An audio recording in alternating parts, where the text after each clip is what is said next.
What's going on, guys? Welcome back to my YouTube channel, or welcome to my YouTube channel. I'm Ethan Horror, and today we are going to be going through my top 10 films of 2025.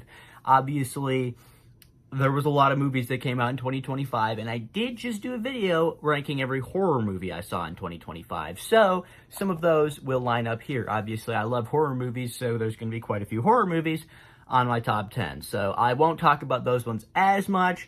But before we get into it, there is a couple more things I want to talk about. One, this is my list. We will not have the same list. You and me, we ain't going to have the same list. I'm not going to have the same list as you. You're not going to have the same list as me. There's movies you like. There's movies I like. There's movies you don't like. There's movies I don't like. Okay?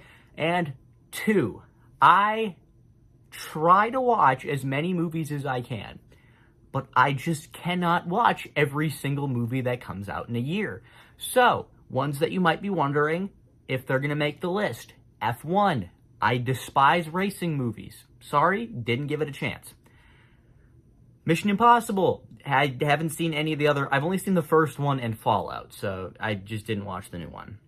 Now You See Me, Now You Don't. Haven't seen any of the other ones. Lilo and Stitch. I watched Snow White, and that was like, okay, yep, never watching another Disney remake for the rest of my life. So didn't watch that one.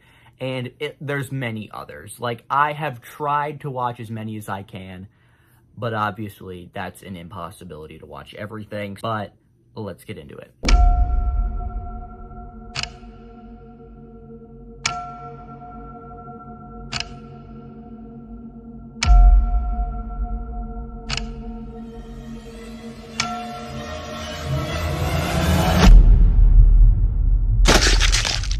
Coming in at number 10, the one that barely squeaked on the list, Fantastic Four: First Steps. Now, when I first saw this movie, it was my top 3 of the year.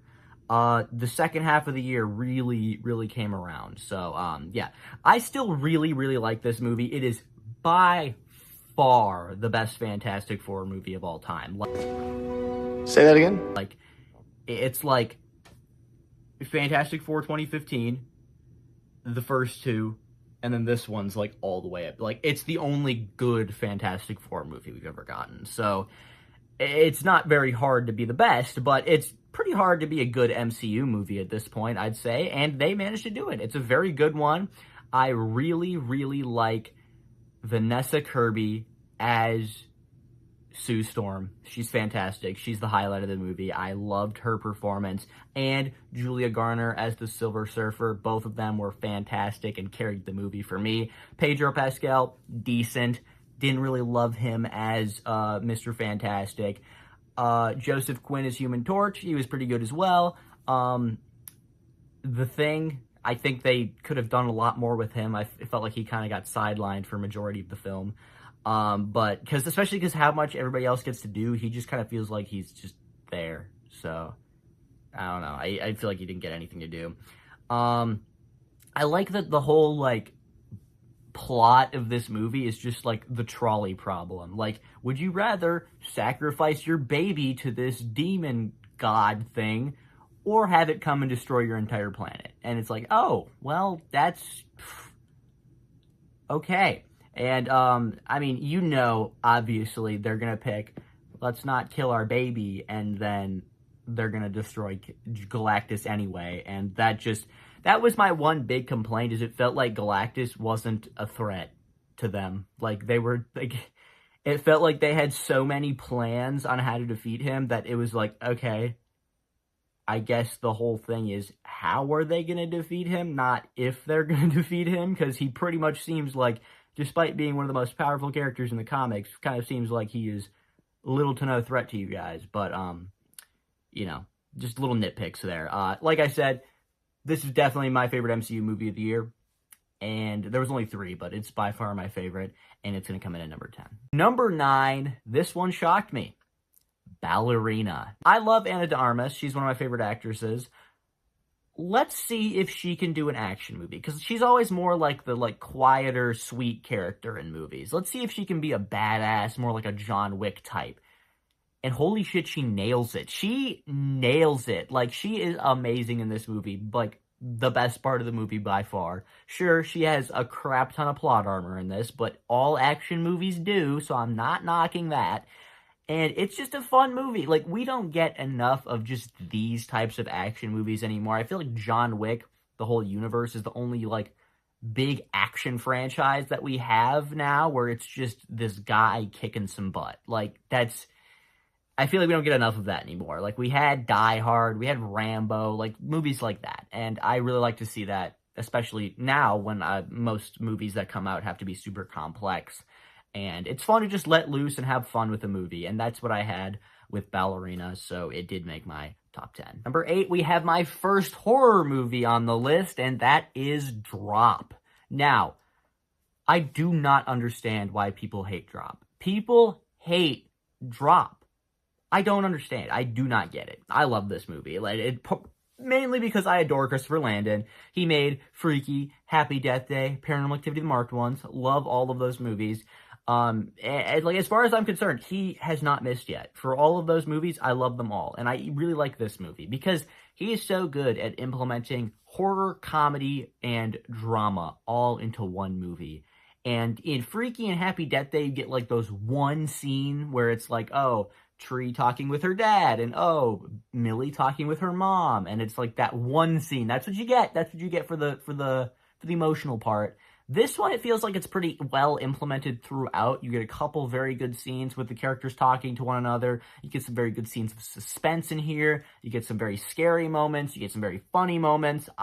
Christopher Landon, as a filmmaker, is one of my favorite horror directors at this point. I love him. This plot could be so bad. Like, she's getting creepy airdrops, and that's really all you get in, like, the trailer and in the concept and stuff. Like, that's what you're expecting going in, and it's so much more than that, because this character is so smart and so capable, and yet you don't even know. Like, I was sitting there like, dude, I don't even know how you're getting out of this situation. Like, you obviously don't want to freaking dump this guy who is a very good guy and you want to date, but you also don't want your kid to get murdered. So it's just such a horrible situation that she is in, and she handles it so well. Like, she is so smart. She does so many things where I'm like, damn, props, that was smart. And it never helps. She always ends up back in the same scenario. So the ending kind of lost me a little bit when she's, like, dangling out the window. Thought it got a little bit too cheesy for me, but love the rest of the movie too much to not let it make my top 10.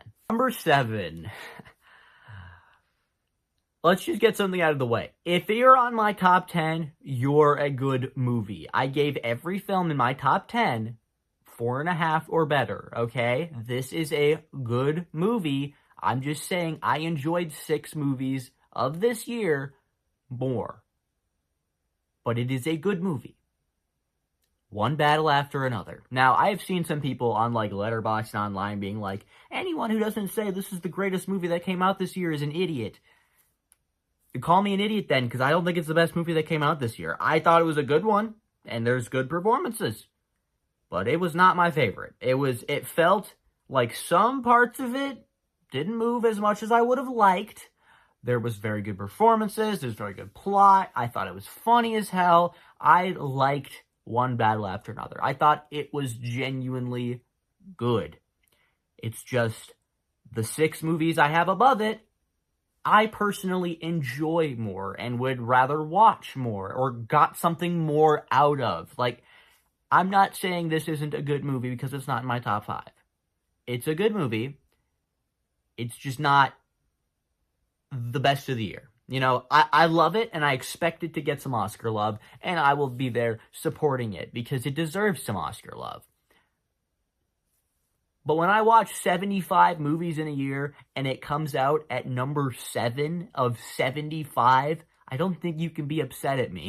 Here we are in the top 5, and I'm starting off with Wake Up Dead Man, a Knives Out mystery. Now, of the 3 Knives Out movies, I would say this is my least favorite. No, it's between this and Glass Onion. I'm trying to say, first one's still far better, but I really like this one.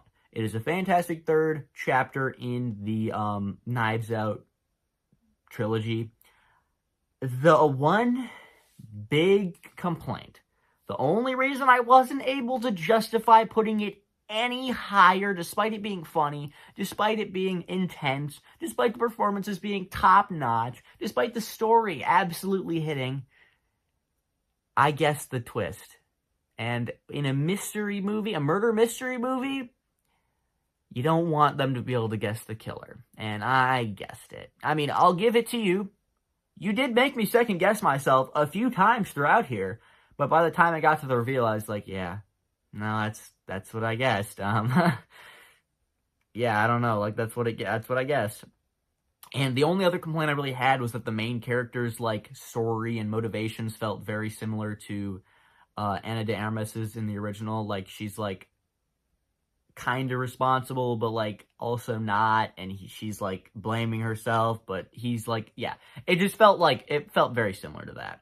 And I think it's just as good as Glass Onion. The only thing is that the mysteries in the last two haven't been as good as they were in the first one. First one, best murder mystery movie I've ever seen. But also, Rian Johnson marketed these movies better. I don't know if you're in charge of marketing, but keep making them and market them, because I don't even know when, like, the last two, I didn't even know were coming out. I was like, oh, it's out? Okay, all right, cool, let's watch it. And it's very good. I like that it kind of implements some religion into here. It's doing new things. It's just a very good third chapter, keeping it fresh and new while still having the basic plot of the murder mystery. And I think I like Benoit Blanc in this one. Yeah, I mean, he's still just, I was going to say, I think I might like him the best, but no, he's pretty damn likable in the other two, so he's great here as well. Coming in at number 6, let's bring it back to the horror world with Weapons. Weapons. Pretty good. I started off and I was like, okay, I don't know if this is going to be my thing. It just didn't really seem, I like mysteries. The trailer was good, but it kind of was like, I could see this being a movie I don't really like. Well, boy, was I wrong, because this movie is amazing. I mean, Julia Garner, I already talked about her in Fantastic Four. She's amazing. She's just as amazing in this. She is the highlight performance for me, but also Josh Brolin's great. Everyone else in the cast, all top-notch. It was funny as hell, which I kind of come to expect from a Zach Cregger movie at this point, because he also gave us Barbarian. And I loved it. I thought there was so much stuff hidden in here that even, like, Zach Cregger doesn't really know what it means. He's like, you know what? I'm going to leave it up for your interpretation, because that makes it so much more effective if there isn't a right or a wrong answer. It's just whatever you think it is, and there isn't a right or a wrong answer. It can be whatever you imagine it to be. A lot of people I saw going for, like, more of, like, a school shooting thing with, like, the flying gun and everything. I personally did not get any of that from it, but I did get some themes of, like, parental abuse, parental, drinking, I think, was another thing I got out of it, where it's like, these parents aren't really present. He's having to go buy food for them. Like, it just felt, that's what I really saw in a lot of it, but there are so many themes here. It is so good. And even without the themes, you just take it at face value. It is a good, scary-ass movie. Like, there are so many scary moments in this, and there is some damn good gore. Like, I think this might be one of my favorite endings of the year, just for that awesome, gory kill. Like, that might be my favorite kill of the year, because holy, that is amazing. Then you also have Gladys. She's a fantastic villain. You get the whole, like, framing thing where it has, like, the name, and then it shows you their side, and then it has the name, and then it shows you the next person's side. And I like that. I like that it kind of, like, splits it up. Felt very, like, Quentin Tarantino almost. I loved it. So, it's up here. I already talked about it in my last video, the horror movie one, but gotta talk about it again. Eddington. But this movie made me feel the most out of any movie this year. Holy. I did not know what to expect from this movie. I thought it was like, because I went into it, I was like, on the poster, it was like, it's actually the poster, it's like Buffalo falling over a hill, but it was like Pedro Pascal versus Joaquin Phoenix running for mayor of this town. And I was like, oh, okay, that sounds interesting. That's like the 5th or 6th most important plot point in this movie, because Jesus Christ, that is not what this movie's about at all. At this point, Ari Aster might be my favorite horror director. I wouldn't say this is horror, but, like, it's horrific. It's horrifying because it's it's super realistic, unfortunately. A lot of the stuff in this movie, unfortunately, I was like, yeah, that is how it is right now. That's scary as hell. Spoiler warning, do not spoil this for you or for yourself. Don't spoil it. Just skip ahead to the next one, because I'm going to be talking about the big thing that happens in this one, where Joaquin Phoenix finally snaps and he kills Pedro Pascal and his son. Holy sweet mother of God. My jaw was on the ground. The only other scene in any movie that has got me to do that, and is also Ari Aster, is Charlie's death in Hereditary, where it's just like, because you are not expecting it. It's just like he is talking to his son, and all of a sudden you hear like a bang, and you're like, okay, what happened? And he walks out, and his dad's sitting there, Pedro Pascal's dead, and you're like, okay, weird. And then his son gets gunned down too, and it was, oh my God, it is horrific. Like, it is a horrific scene that makes you just feel so much, like, uncomfortable. Obviously, you don't like Pedro Pascal. He's a piece of, he's a bad guy. He's a bad guy. But, damn. And then this movie tackles so much. Like, this movie tries to handle everything that's been happening since COVID, including COVID. There is literally people not wanting to wear masks. So, like, this movie goes through, you know, not wanting to wear masks, Native American mistreatment, riots, the George Floyd killings, looting, like, people with asthma trying to wear masks, Black Lives Matter, sexual violence, politics, like, looting's effect on small towns. Like, it tackles so much, and it makes it works. It works on almost everything. Like, you the whole time are feeling like, oh yeah, this is actually, unfortunately, pretty damn realistic. But, like, even some of the characters in this movie, you're like, I have seen people like that. I know people like that. And my other huge compliment, Joaquin Phoenix's performance, but also that his character is hinted at so early on. Because he's obviously kind of seen as the protagonist, like the savior, the nice guy of the town.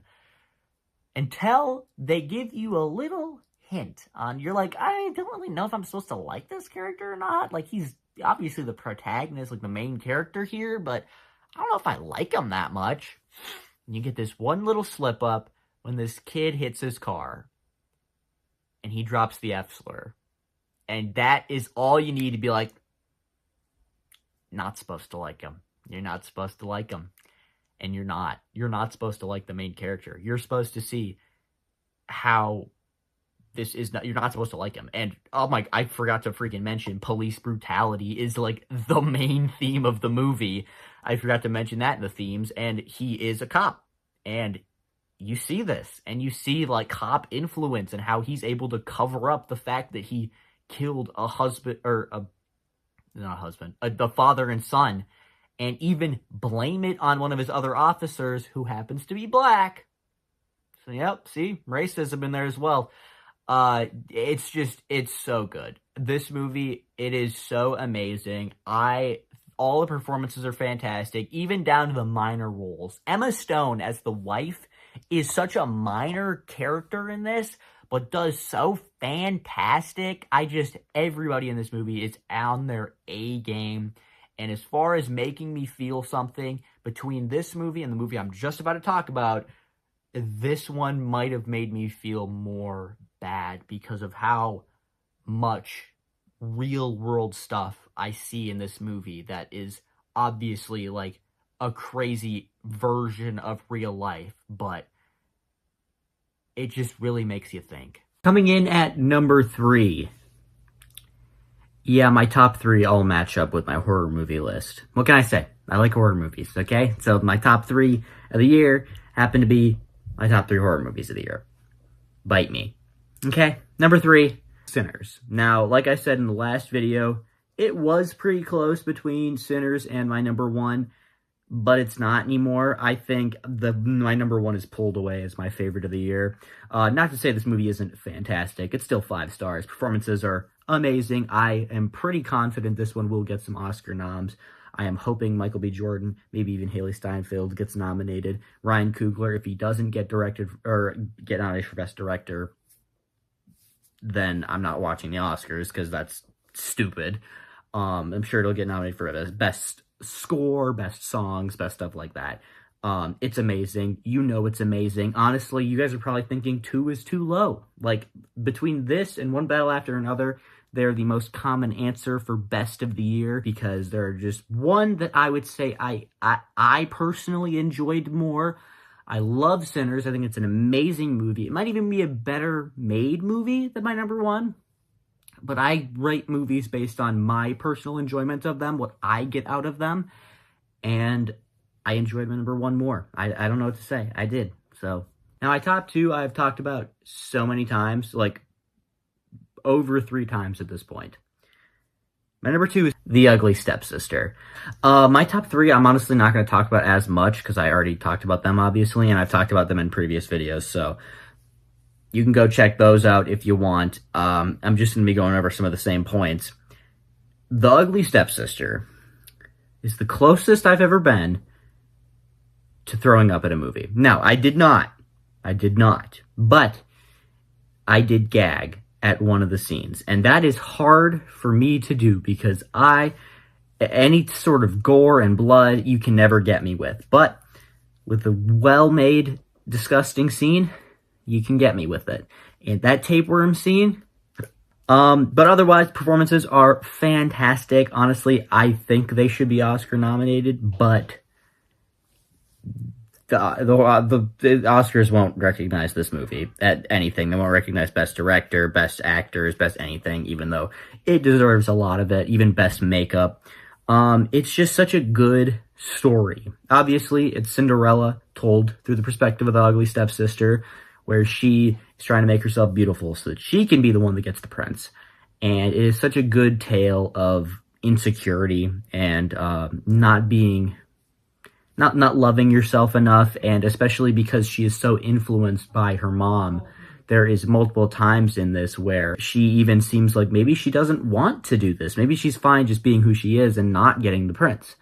But then her mom will come in and be like, you know, you need to be beautiful, and she'll break her nose and she'll give herself a tapeworm to lose the weight that she's not even fat. Like, she's not even overweight. So the actress who plays the character already beautiful to begin with. So it kind of has like that, like Amanda Seyfried from Jennifer's Body, where it's like all the characters are saying she's ugly, but it's Amanda Seyfried, so like she's not. And that was kind of the same part here, where I was like, she's cute. I don't know what you're talking about. Like, she isn't even that. Like, she has braces. Like, that's your whole defense. Like, yeah. But I loved it. It's fantastic. Don't know what else to say. My number one is Companion. I'm sure you guessed if you saw my last video, or even my top 10 horror movies of the year. I did it in like July, and Companion was my number one then, and it still is. I love this movie. Sophie Thatcher gives my favorite performance of the year. Not the best performance, but my favorite performance of the year. She's just so amazing. She nails every emotion. They make the most human character in this movie an android. The one you sympathize with most is the android. And this movie isn't trying to say, like, oh, robot people are people too. Because, like, they're fully acknowledging, like, yes, they are an object, and this is objectively a bad thing. But they are able to use, like, a bad relationship to tell the story, where you even forget she's an android halfway through, because it's basically, like, representing that some females are treated like objects by having the female literally be an object. So there is so many fun lines that are good to, like, go back and rewatch. Like, I rewatched this movie, and the scene where the Russian guy is coming onto her, and it's like, when you first watch it, like, oh, this dude's a piece of crap. Like, this is disgusting. I don't want to watch this. And he says something. He says, you were made for this, which could be just taken like, oh, that's a horrible thing to say about women. And then when you watch it back, it's like, oh no, he thinks that she's he knows that she's a sex robot. So